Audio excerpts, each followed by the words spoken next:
জল। জল। মুশকিল, মা বউ দুজনেই জল এনেছে, দুজনেই আমাকে সমান ভালোবাসে, আমি কার হাতে জল খাবো? আইডিয়া। খোকা বোমা, আমি মাথায় জল দিচ্ছি, তুমি জলটা খাও। মা, তোমার জল মাথায় না দিলে আর তারার জল না খেলে আমি বাঁচতাম না। তোমরা সাবধানে থেকো, আমি আসি। দুর্গা দুর্গা। কিছুদিন পর। বৌদি বৌদি, দাদা যে কারখানায় কাজ করতো সেই কারখানায় আগুন লেগে সবাই পুরো ছাই হয়ে গেছে, কারোর বাড়ি খুঁজে পাওয়া যাচ্ছে না। না, এ কথা মাকে জানালে হবে না, তাহলে মায়ের সুগার হাই হয়ে মা মারা যাবে। আমাকেই শক্ত হতে হবে।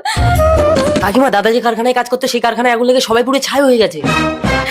না, এই কথা বৌমাকে জানালে বৌমা দুধের শিশু রেখে হার্ট ফেল করে মারা যাবে। আমাকেই শক্ত হতে হবে।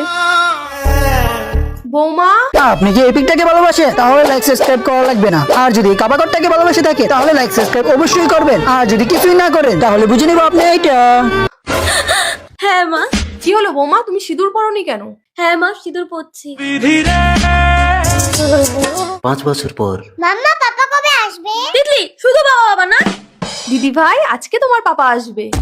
না না, সুখ বেছে নিয়ে এই কথা মাকে বললে হবে না। কাকিমা, আপনার বৌমার জন্য একটা ভালো সম্বন্ধ এনেছি। মা, আপনি ভেতরে যান, ওনাদের সাথে আমি কথা বলছি। তুমি বিয়েটা করে নাও বৌমা। মা, আপনি সব জানেন, যৌবনকালে স্বামী হারানোর কষ্টটা বুঝি আমি বৌমা। মা, আপনার ছেলের জায়গা আমি কাউকে দিতে পারবো না।